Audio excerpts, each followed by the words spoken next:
Good evening दोस्तों, स्वागत है आप सभी का कोटा कोचिंग एकेडमी के इंग्लिश विद पाठक सर की क्लास में। और डियर फ्रेंड्स, आज का जो हम लोगों का बेसिक क्लास है, आज का जो बेसिक क्लास होगा वो आर्टिकल को लेकर होगा।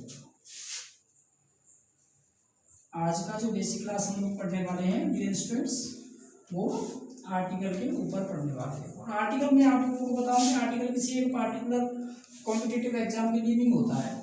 ऑल कॉम्पिटिटिव एग्जाम्स के लिए आर्टिकल को पढ़ाया जाता है। ऑल कॉम्पिटिटिव एग्जाम्स के लिए आर्टिकल को पढ़ाया जाता है। लेकिन आज क्योंकि मैं वीडियो में कोई भी एक्सरसाइज, कोई भी एमसीक्यू, कोई भी एरर स्पॉटिंग नहीं कराने वाला हूँ, क्योंकि आज की क्लास को मैंने नाम दिया बेटा बेसिक क्लास। क्या नाम दिया है? Basic class. आज मैं जनरली आप लोगों को ये बताऊंगा कि आर्टिकल का यूज कैसे करना है, कहाँ पर करना है, और करना है तो नहीं करना है। चलिए बेसिक क्लास। तो मैं किसी भी पार्टिकुलर एग्जाम का यहाँ नाम नहीं लूँगा कि मैं एयरफोर्स के लिए बता रहा हूँ या किसी के लिए। बेसिक क्लास एक्चुअली होता क्या, देखिए बेसिक क्लास सभी के लिए होता है, चाहे आप जूनियर के विद्यार्थी हों, चाहे आप किसी बोर्ड के विद्यार्थी हों, चाहे आप किसी भी कॉम्पिटिटिव एग्जाम्स के लिए कैंडिडेट हों, एस्पिरेंट्स हों, अपीयर होने वाले हों, तो सबके लिए जो है आर्टिकल कंपलसरी होता है पढ़ना का। तो आर्टिकल है क्या, बेसिकली आर्टिकल की जरूरत क्यों पड़ती है? और क्वेश्चन ये बनता है कि why we need article, why we need article, हमें आर्टिकल की नीड पड़ती क्यों बेटा, आर्टिकल की जरूरत पड़ती क्या? तो दो आंसर देखिए। अब इसका उत्तर मैं लिखूं, इसका आंसर अगर मैं बताऊं कि भाई मैं आर्टिकल की जरूरत क्यों पड़ती है, तो आंसर ये होता है कि we need an article, we need an article to determine the position, to determine the position of a noun, यानी पोजीशन को डिटरमाइन करने के लिए, किसी भी नाउन की पोजीशन को, स्थिति को, बेसिकली पोजीशन का मीनिंग जो यहाँ पर पढ़ना है हमारा कि स्थिति को, किसी भी नाउन की स्थिति को डिटरमाइन करने के लिए हमें आर्टिकल की आवश्यकता होती है। तो प्रश्न ये था कि why we need article, the answer will be we need an article to determine the position of a noun. भाई हमें नाउन की पोजीशन को डिटरमाइन करने के लिए, अब देखिए जैसे नाम पड़ा हुआ है, जैसे बॉय, बॉय लिखा हुआ है बॉय, या मैंगो लिखा हुआ है, मैंगो लिखा हुआ है, या पेन लिखा हुआ है, पेन लिखा हुआ है, या कहीं पे घर लिखा हुआ है, या कहीं पे कोई भी बुक्स लिखी हुई है, बुक्स, ये सारे नाम लिखे। तो बेसिकली हमें जरूरत है इनको डिटरमाइन देने की, डिटरमाइनर देने की। अभी हमें कुछ ऐसा चाहिए जो नाउन को डिटरमाइन करे, जो नाउन को डिटरमाइन करे। तो आप देखिए इस पर क्या डिटरमाइन यूज करना चाहिए। अगर हम कोशिश करें इस पर कि डिटरमाइनर लगाएं, तो डिटरमाइनर क्या क्या हो सकते हैं। देखिए बुक्स के लिए मैं भैया फ्यू बुक्स बोल सकता हूँ, इसको क्या बोल सकता हूँ, फ्यू बुक्स बोल सकता हूँ। गर्ल को मैं एक गर्ल बोल सकता हूँ, बॉय को मैं दी बॉय बोल सकता हूँ, पेन को मैं माई पेन बोल सकता हूँ, माई पेन, मैंगो को मैं कोई भी स्वीट मैंगो बोल सकता हूँ। तो मैंने जितने भी यहाँ पर वर्ड लगाए थे, फ्यू कहना, ए कहना, स्वीट कहना, दी कहना, भाई हमने ये वर्ड्स इस्तेमाल क्यों किए, हमने इन वर्ड्स को क्यों लगाया? हमने ये वर्ड्स बताया कि इसकी संख्या को डिटरमाइन करना था, तो हमने एक डिटरमाइनर लगा दिया फ्यू। यहाँ मैंने इसकी संख्या को डिटरमाइन करना था, तो मैंने एक संख्या लगा दी ए, क्योंकि बेसिकली ए और एन का जो मीनिंग होता है वो एक से होता है। कितने से होता है? एक से होता है। जब कोई वस्तु संख्या में एक होती है तो हम उसको ए और एन लगाते हैं। ऐसे ही मैंने मैंगो के टेस्ट को डिटरमाइन करना था, तो एक एडजेक्टिव वर्ड लगा दिया मैंने स्वीट। ऐसे ही मैंने बॉय को डिटरमाइन कर दिया, डेफिनेट कर दिया कि दी लगा दिया। ऐसे इसको पोजेशन दे दिया मैंने, क्या दे दिया, पोजेशन दे दिया माई। तो यहाँ से एक बात तो क्लियर हो जाती है बेटा कि जो आर्टिकल होता है वो एक डिटरमाइनर के जैसे होता है। जैसे हम नाउन्स को डिटरमाइनर लगाते हैं उसकी पोजीशन को डिटरमाइन करने के लिए, वैसे ही आर्टिकल का यूज करते हैं नाउन की पोजीशन को डिटरमाइन करने के लिए। अब देखिए आर्टिकल का टाइप्स कितना है, टाइप्स ऑफ आर्टिकल कितना है, सब लोगों ने पढ़ा हुआ है कि एक इंडेफिनिट आर्टिकल होता है, एक इंडेफिनिट आर्टिकल होता है, इंडेफिनिट आर्टिकल, और दूसरा डेफिनिट आर्टिकल होता है। अब एक बात तो साफ साफ हो गई कि आर्टिकल का यूज भी हम ऐसे ही करेंगे जैसे हम डिफरेंट टाइप के डिटरमाइनर्स नाउन की पोजीशन को डिटरमाइन करने के लिए लगाते हैं। तो इंडेफिनिट आर्टिकल के अंदर हम किसका यूज पढ़ते हैं, देखिए ए और एन का यूज पढ़ते हैं किसके अंदर, इंडेफिनिट आर्टिकल के अंदर, और डेफिनिट आर्टिकल का यूज पढ़ते हैं हम दी के माध्यम से। डेफिनिट आर्टिकल में दी का यूज पढ़ते हैं और इंडेफिनिट आर्टिकल में ए और एन का यूज पढ़ते हैं। तो हम एक एक करके दोनों आर्टिकल को हम समझ लेते हैं कि कहाँ पर इन आर्टिकल्स का यूज करना होता है और कब करना होता है, और वो क्या क्या कंडीशंस होती हैं जिन कंडीशंस के अंदर हम लोग आर्टिकल का यूज करते हैं। तो मैं सबसे पहले लेता हूं यहाँ पर इंडेफिनिट आर्टिकल। क्या लेता हूं बेटा मैं, इंडेफिनिट आर्टिकल। इंडेफिनिट आर्टिकल देखो नाम से ही आ रहा है कि ये अनिश्चित आर्टिकल होता है, अनिश्चित होता है, और इसके अंदर हम क्या पढ़ते हैं बेटा, ए और एन का यूज पढ़ते हैं, ए और एन का यूज। और ए और एन का यूज किसके लिए होता है, एक के लिए होता है। किसके लिए होता है, एक के लिए। तो अब हम बात करते हैं कि क्या कंडीशंस हैं, कंडीशंस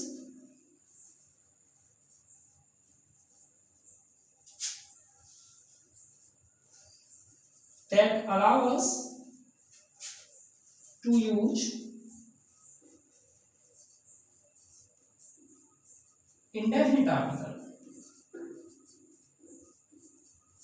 वो कंडीशंस क्या हैं, वो शर्तें क्या हैं, वो स्थिति क्या है, दैट अलाउ अस, जो हमें ये अलाउ करती है टू यूज इंडेफिनिट आर्टिकल, के हम किसी भी नाउन से पहले इंडेफिनिट आर्टिकल का यूज कर सकते हैं। किसी भी नाउन से पहले हम इंडेफिनिट आर्टिकल का यूज कर सकते हैं। तो वो कौन सी कंडीशंस होती हैं, देखिए 3 कंडीशंस में बेसिकली आपको बताऊंगा यहाँ पे।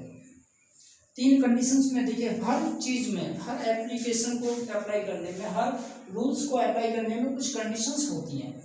व्याकरण का मूलभूत नियम होता है कि हमें रट्टा कुछ नहीं मारना है। रट्टा कुछ नहीं मारना, रट्टा मारना तो भैया वोकैब में मारो। लेकिन जब हम ग्रामर को पढ़ते हैं, बेसिक ग्रामर पढ़ते हैं, तो हमें कुछ कंडीशंस पढ़नी पड़ती हैं। तो हमें इंडेफिनिट आर्टिकल को यूज करने के पीछे जो जो कंडीशंस हैं, उन कंडीशंस को पढ़ना होगा। देखिए पहली जो कंडीशन होती है कि ए और एन का यूज आप तब करेंगे when noun should be singular. Noun should be singular. Noun को कैसा होना चाहिए, सिंगुलर होना चाहिए। नाउन एक वचन होना चाहिए। नाउन को कैसा होना चाहिए बेटा, एक वचन होना चाहिए। पहली कंडीशन ये होनी चाहिए कि आप अगर ए और एन लगाना चाहते हैं तो उस नाउन का जो नंबर है, नंबर ऑफ नाउन जो है शुड बी सिंगुलर, वो सिंगुलर होना चाहिए। इसका दूसरा जो है कि नाउन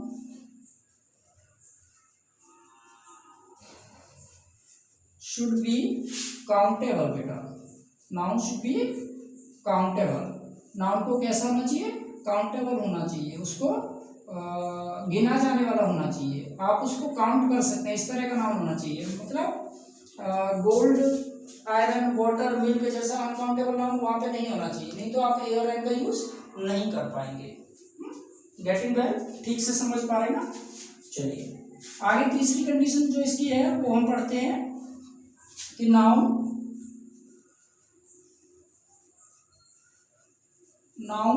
शुड बी अनआइडेंटिफाइड और इंडेफिनिट। जैसे इसके नाम में भी लिखा हुआ है इंडेफिनिट आर्टिकल है, तो नाउन को कैसा होना चाहिए, इंडेफिनिट होना चाहिए, अनिश्चित होना चाहिए।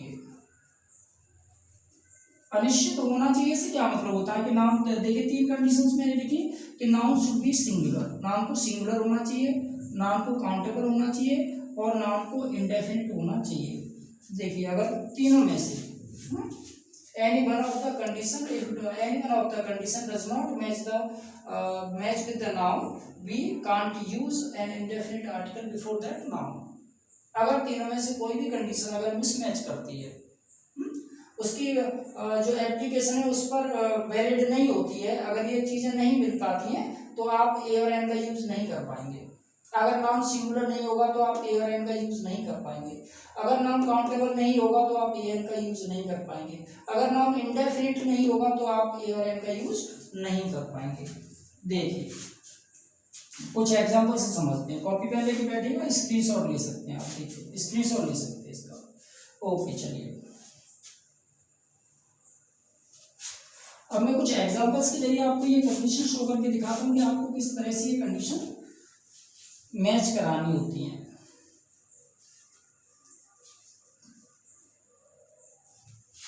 मैंने कहा एग्जांपल कि आई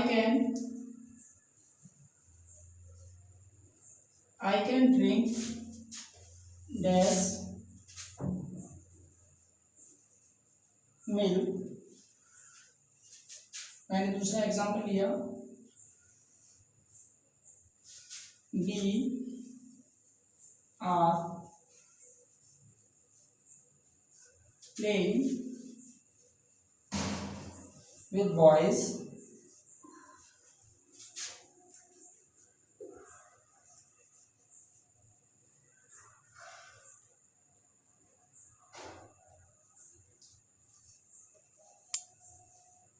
the boy was naughty। देखिए 3 एग्जाम्पल है मेरे पास। We are playing with, the boy was naughty, milk है, बॉयज है और यहाँ पर एक लड़का है। देखिए नाउन है मेरे पास मिल्क, बॉयज और बॉय।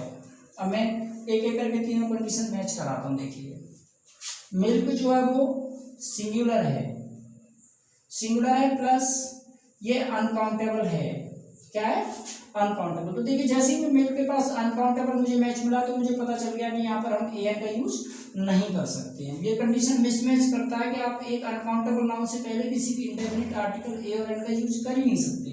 दूसरा वाला पढ़ता हूँ कि we are playing with boys. अब बॉयज मुझे पता है कि बॉयज क्या है, बॉयज काउंटेबल वाला कंडीशन तो मैच कर रहा है, ये काउंटेबल तो है बट ये प्लूरल है। क्या ये? प्लूरल। और कंडीशन हमसे क्या कहती है? कंडीशन हमसे ये कहती है कि noun should be singular. Noun को कैसा होना चाहिए? सिंगुलर होना चाहिए। तो ये कंडीशन मिसमैच करती है, इसका मतलब हम यहाँ पर ए एन का यूज नहीं कर सकते। देखिए दी की बात मैं अभी नहीं करूंगा, दी की बात हम लोग तब करेंगे जब हम डेफिनेट आर्टिकल को बात करेंगे। अभी हम केवल ये पढ़ रहे हैं कि हम ए और एन लगाने के लिए वैध हैं या नहीं।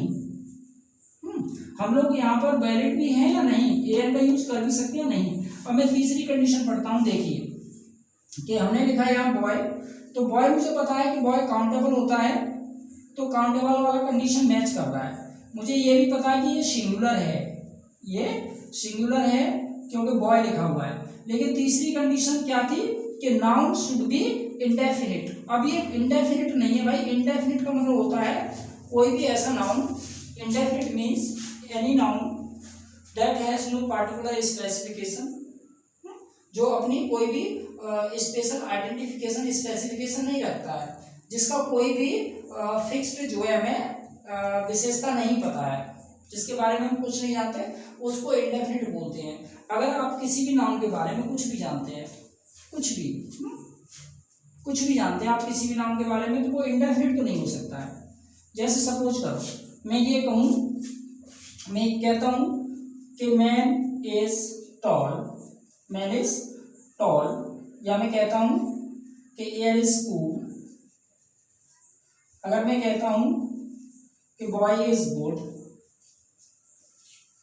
अगर मैं कहता हूँ कि umbrella is new, umbrella is new, अगर मैं अम्ब्रेला इज न्यू बोलता हूँ तो आप कैसे कह देंगे कि ये मैन जो है इंडेफिनिट है? भाई मैन के बारे में तो आपको पता है कि वो लंबा है। आप कैसे कह देंगे कि हवा जो वो इंडेफिनिट है? हवा के बारे में पता है कि वो ठंडी है। आप कैसे कह देंगे कि ये लड़का इंडेफिनिट है? इसके बारे में तो पता है आपको कि ये अच्छा है। आप कैसे कह देंगे कि अम्ब्रेला जो है हमारे लिए इंडेफिनिट है? इसके बारे में तो पता है आपको ये नया है। तो अगर हम किसी नाउन के साथ में उसकी खासियत जोड़ते हैं, कोई भी एडजेक्टिव ऐड कर रहे हैं उसके साथ में, तो वो इंडेफिनिट तो नहीं हो सकता, वो डेफिनिट हो गया। क्या हो गया? वो डेफिनिट। इसलिए हम यहाँ पर इंडेफिनिट के बजाय डेफिनिट आर्टिकल लगाएंगे तो ये नाउन ठीक होगा। क्या बोलेंगे हम? The man is tall, the air is cool, the boy is good, the umbrella is new. चलिए तो यहाँ पर भी हम क्या है कि बॉय के बारे में बता रहे हैं कि बॉय वॉज नॉटी, लड़का कैसा था भाई, लड़का तो शरारती था, तो आपको पता तो है कि वो शरारती है, तो आप कहाँ इंडेफिनिट है, अनिश्चित थोड़ी है, ये तो निश्चित हो गया। कैसा हो गया ये निश्चित हो गया है, क्योंकि इसके बारे में निश्चित जानकारी है हमारे पास कि ये लड़का जो शरारती है, तो हम इस जगह पर भी ए और एन का यूज नहीं करेंगे।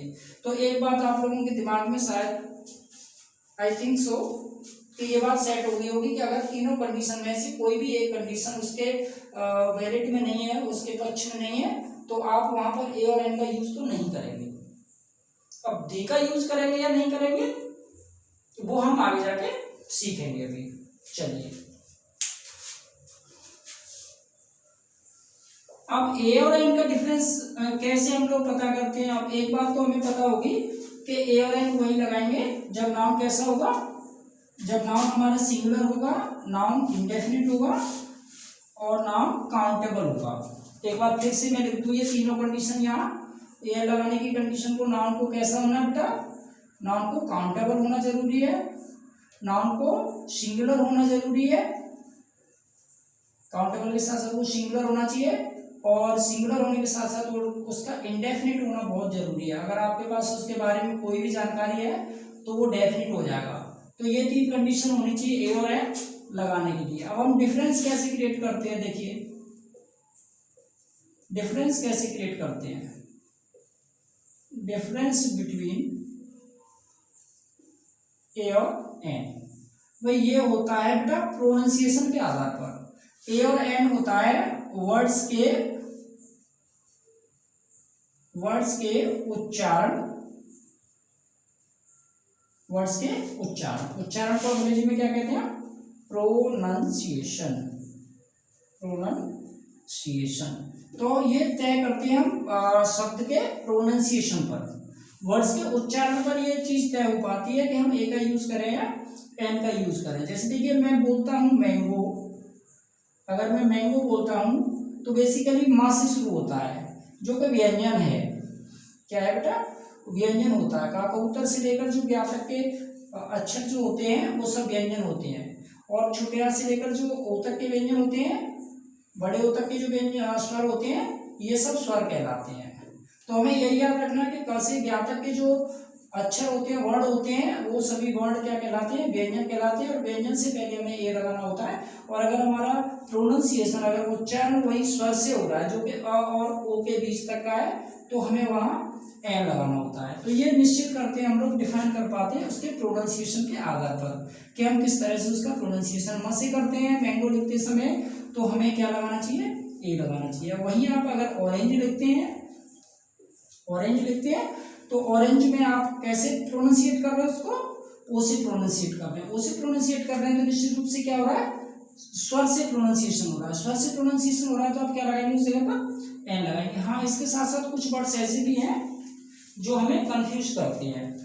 जैसे कि बच्चे गलती क्या करते हैं, देखिए आपसे गलती होती कहाँ है, हम कंफ्यूज होते हैं एक्चुअल में, हम इंग्लिश के वोवल पर चले जाते हैं, क्योंकि इंग्लिश का वोवल हमें पता है कि ए ई आई ओ यू होता है, ए ई आई ओ यू होता है। तो हम प्रोनाउंसिएशन में ये सारे वर्ड देखते हैं। जैसे हम लोग यूनियन की बात करते हैं, किसकी बात करते हैं, यूनियन। अगर आपको किसी सेंटेंस में यूनियन मिलता है और आपको कहा जा रहा है कि आप उसमें आर्टिकल यूज करिए, तो हम फटाफट से आइडिया लगाते हैं कि उसमें यू से स्टार्ट हो रहा है, तो यू से स्टार्ट हो रहा है तो वोवल होता है। लेकिन हमें प्रोनाउंसिएशन हिंदी में देखना है बेटा, किसमें देखना है, हिंदी में देखना है। जब आप इसका हिंदी में प्रोनाउंसिएशन करेंगे तो ये या से शुरू होता है, या से शुरू होता है तो इसमें एन लगाना चाहिए। वहीं अगर हम घंटे की अंग्रेजी को देखते हैं, HOUR को देखते हैं, तो बच्चों को लगता है कि ये तो सर एस से शुरू हो रहा है, लेकिन जब इसका प्रोनाउंसिएशन होता है तो बेटा एच तो साइलेंट हो जाता है, इसको तो आर बोलते हैं। हम क्या बोलते हैं, इसको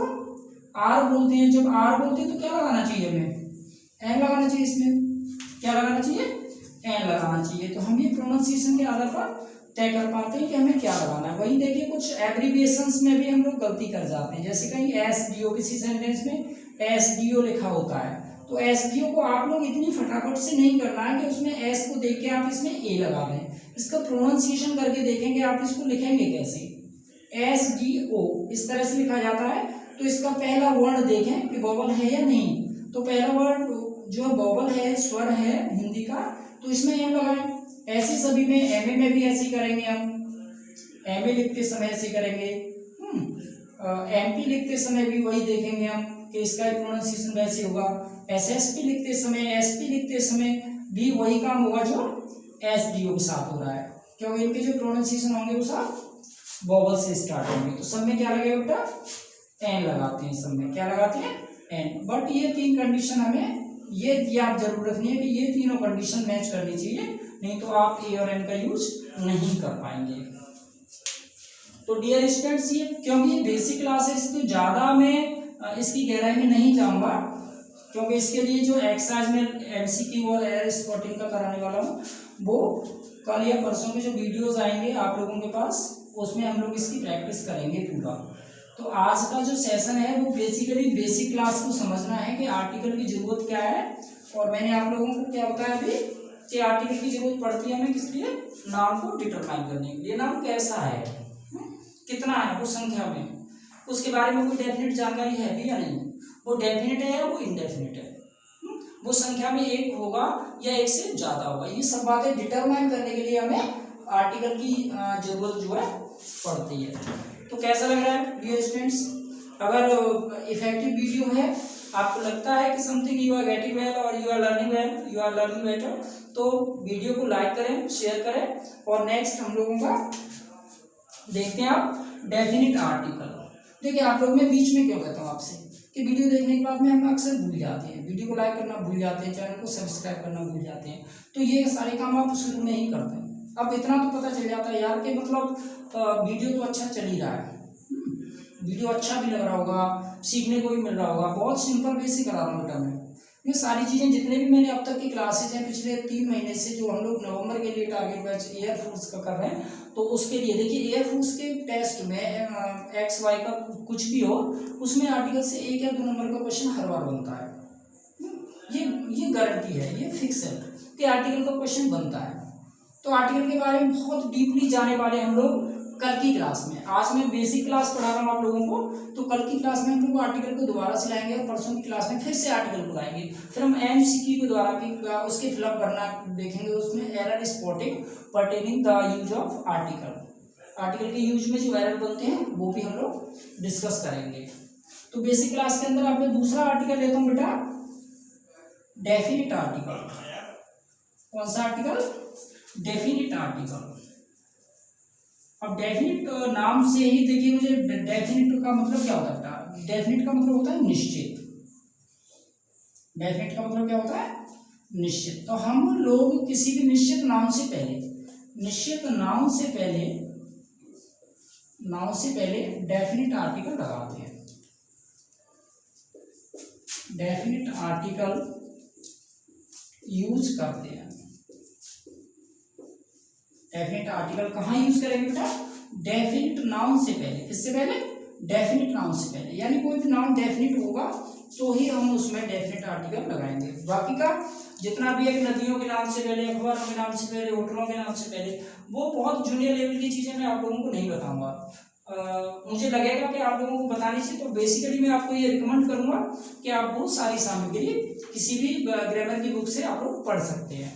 और बहुत छोटे छोटे पॉइंट्स हैं, दिशाओं के नाम से पहले करते हैं, होटल्स के नाम से पहले करते हैं, रोड्स के नाम से पहले करते हैं, मैगजीन्स के नाम से पहले, नदियों के नाम से पहले, सागरों के, महासागरों के नाम से पहले, ये सारा कुछ पढ़ सकते हैं। जहाँ नहीं करना वो मैं कराऊंगा आपको। देखिए क्या यूज करना है बेटा? डेफिनिट आर्टिकल यूज करना है। और कहाँ यूज करना है? ये डेफिनिट नाउन से पहले।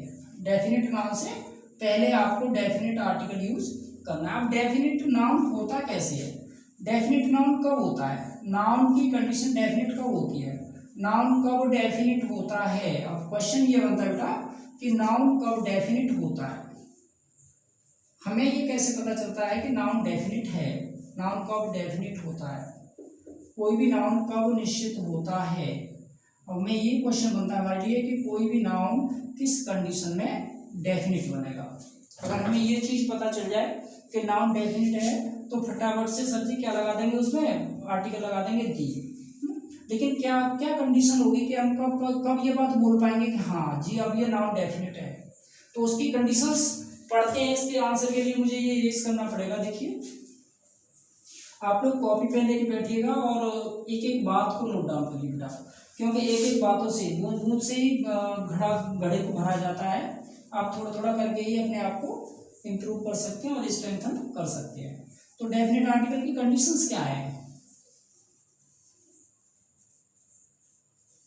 Conditions for a noun to be considered as definite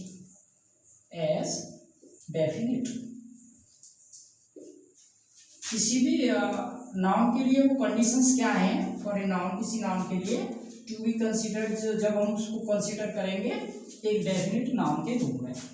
किसी भी नाउन के लिए वो क्या कंडीशंस होंगी जब हम उसको कंसिडर करेंगे, जब हम उसको डेफिनेट मानेंगे। तो डेफिनेट मानने के लिए आपको देखिए बेसिकली क्या करना है, उसके लिए मैं कंडीशंस यहाँ पर लिखता हूँ कि जब नाउन के साथ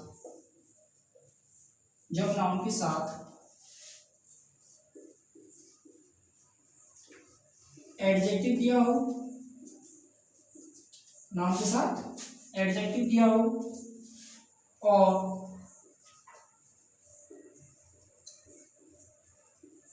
एडजेक्टिव फ्रेज दिया हो, एडजेक्टिव फ्रेज दिया हो और एडजेक्टिव क्लोज दिया होगा, एडजेक्टिव क्लोज दिया हो। तो ये तीन जो है कंडीशंस आप लोगों को अपने दिमाग में बिठानी है और यकीन मानिए कि आपका जो आर्टिकल का यूज होता है वो कभी भी गलत नहीं होगा। किसी भी नाउन के साथ अगर उसका आर्टिकल दिया रखा है तो आप समझ लीजिए कि वो डेफिनेट है और उसके साथ आपको आर्टिकल दी का यूज करना है। अगर नाउन के साथ एडजेक्टिव फ्रेज का प्रयोग हुआ है तो समझ लीजिए नाउन डेफिनेट है और आपको उसके साथ दी का यूज करना है। अगर नाउन के साथ एडजेक्टिव क्लोज दे रखा है तो आप समझ लीजिए कि नाउन जो है वो डेफिनेट है और आपको उसके साथ में डेफिनेट आर्टिकल दी का यूज करना है। ये श्योर हो गया। ये तीन कंडीशंस थी। पूरा आर्टिकल, पूरा जो डेफिनेट आर्टिकल का यूज होता है वो आपके इन तीन कंडीशंस के इर्द गिर्द घूमता है। अपने दिमाग में एक चीज बिठा दो, देखो तीन कंडीशंस मैंने आप लोगों को इंडेफिनिट आर्टिकल के लिए बताई कि noun should be singular, noun should be countable and noun should also be a indefinite noun. तो ऐसे ही मैंने डेफिनिट नाउन के लिए आपको तीन कंडीशंस बताई कि अगर एडजेक्टिव दे रखा है तो समझ लो कि नाउन डेफिनिट है और आपको उसके साथ में डेफिनिट आर्टिकल यूज करना है। अगर नाउन के साथ में एडजेक्टिव फ्रेज दे रखा है तो आप समझ लीजिए कि वो डेफिनिट है और उसके साथ आपको आर्टिकल दी का यूज करना है। अगर एडजेक्टिव क्लोज दे रखा है तो आप समझ लो कि वो डेफिनिट नाउन है और उसके साथ में आपको डेफिनिट आर्टिकल दी का यूज करना है। देखिए एग्जांपल से समझते हैं ये तीनों कंडीशंस को। तीन एग्जांपल लेता हूं मैं तीनों कंडीशंस के लिए। ये तीनों कंडीशन समझने के लिए मुझे तीन एग्जांपल्स की जरूरत पड़ेगी और उसके बाद फ्रेंड्स आप लोगों के दिमाग में जो धुंध भरा पड़ा है कि आर्टिकल को कैसे यूज करना है वो सारा कुछ साफ हो जाएगा आज। देखिए एग्जांपल फर्स्ट में लेता हूं कि we have a book blank is very interesting, चलिए पहली कंडीशन के लिए, कंडीशन वन के लिए एक एग्जांपल दिया मैंने जिसमें आप लोगों को कंडीशन वन को सेटिस्फाई करना है कि हाँ जी सर इसमें कंडीशन वन सेटिस्फाई होती है। अब देखिए कंडीशन वन कैसे सेटिस्फाई होती है। कंडीशन वन में क्या लिखा हुआ था? कंडीशन वन में ये लिखा हुआ था कि अगर किसी भी नाउन का एडजेक्टिव उसके साथ में दे रखा है, किसी भी नाउन का एडजेक्टिव अगर उसके साथ में दे रखा है तो वो नाउन निश्चित रूप से डेफिनेट ही होगा। वी हैव ए बुक, हमारे पास एक किताब है और is very interesting, book is very interesting, वो किताब जो है बहुत इंटरेस्टिंग है। अब मुझे पता है कि बुक के साथ उसका एक एडजेक्टिव वर्ड लगा हुआ है इंटरेस्टिंग। क्या लगा हुआ बेटा? इंटरेस्टिंग। किताब कैसी है? इंटरेस्टिंग है। इसका मतलब आपको उसके बारे में एक डेफिनेट जानकारी है, आपको किताब के बारे में ये पता है कि ये किताब जो है वो इंटरेस्टिंग है। तो अब ये निश्चित रूप से बेझिझक होकर बिना किसी हेजिटेशन के आप लोग यहाँ पर दी का यूज करिए, सेंटेंस सही होगा। क्योंकि आप लोगों को पता है कि जिस किताब की हम बात कर रहे हैं उसका एडजेक्टिव भी है हमारे पास, उसका एक आइडेंटिफिकेशन है हमारे पास, उसका एक एडजेक्टिव वर्ड है हमारे पास, जिससे हमें ये पता चल रहा है कि किताब कैसी है। इंडेफिनिट वो जब तक है जब तक ये पता नहीं है कि वो किताब कैसी है। देखिए पहले सेंटेंस में हमें नहीं पता है कि किताब कैसी है, केवल इतना बोल रहे हैं कि बी हैव ए बुक, हमारे पास ये किताब है, तो दी का यूज कर रहे हैं। पर उसके नेक्स्ट सेंटेंस में हमें ये बताया जा रहा है कि बुक जो है वो इंटरेस्टिंग है, तो यहाँ पर बेझिझक होकर आप दी का यूज करो, क्योंकि हमारी कंडीशन 1 यहाँ पर मैच करती है कि एडजेक्टिव उसका साथ में दे रखा है, तो हम दी का यूज करेंगे। चलिए कंडीशन 2 के लिए दूसरा एग्जांपल लेते हैं।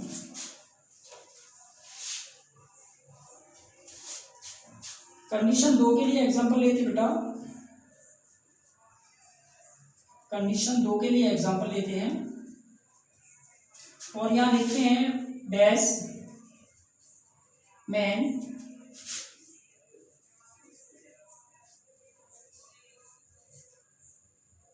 टॉकिंग टू यू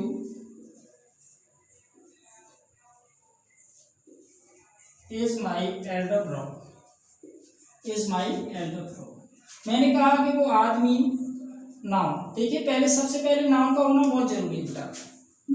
आर्टिकल का प्रयोग सिर्फ और सिर्फ नाउन से पहले होता है, इसलिए नाउन का होना बहुत जरूरी है। तो नाउन की बात कह रहे हैं कि मैन, वो आदमी, टॉकिंग टू यू, जो आपसे बात कर रहा है, इज माई एल्डर ब्रदर, वो मेरा बड़ा भाई है।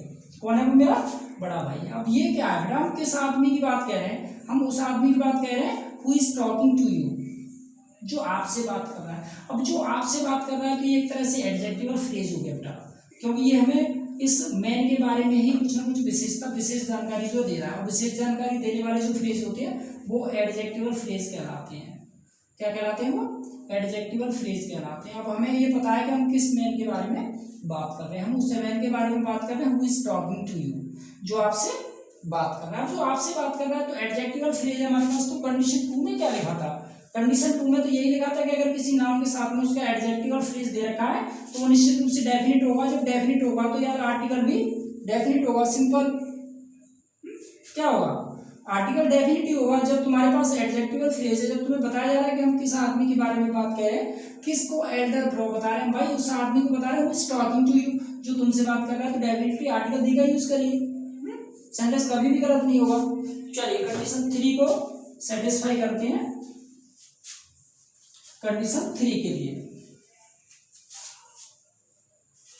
कंडीशन 3 के लिए एक एग्जांपल लेते हैं।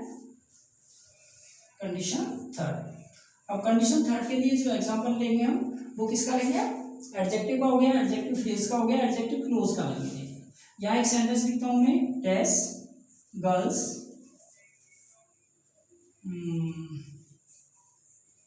who never